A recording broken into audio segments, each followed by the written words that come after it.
Yan guys, dumating na naman yung ating in-order. Dahil sa may kamahalan ng jigsaw, di kaya circular, umorder ako neto.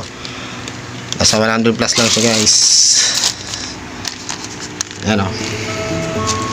Para ko gumawa ng speaker. Ngayon, pag wala kang gamit na ganito, mahirapan kang gumawa ng speaker na gawa sa tabla syempre. Gawa sa tayo. Tara, samahan nyo kayo. Buksan na natin ito. Talagang nag-iipon ako ng gamit para hindi na tayo ng mahirap kasi manghiram. Meron kasi guys, ito siya. Tapos yung kanyang handle.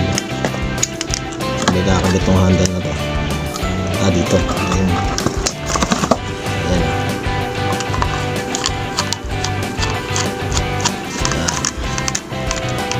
Tapos yung talim ito. Kasama na siyang tatlong talim. Ayan guys, kasi yung jigsaw tsaka circular na disaksak, mahal yun. Ito siguro pambakal to. Ito itong ipin pang awi yan. So guys, try natin. Kita ko pinipress lang to yun.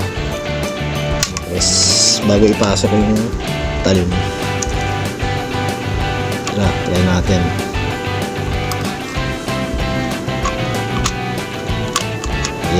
Ayan o.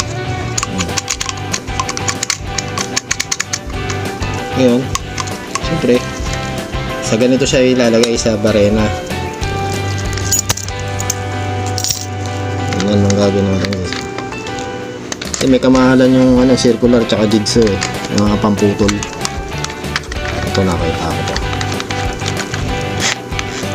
Nice. Dito ko naman banda mag-iikot. Try natin. Ang gamit yan.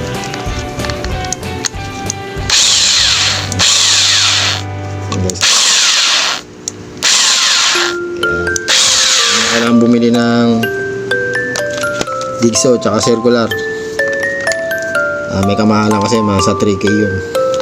Ito na lang bilhin mo kung para medyo budget meal. Ayan. Guys, hanggang dito na lang po. Maraming salamat. It's my life.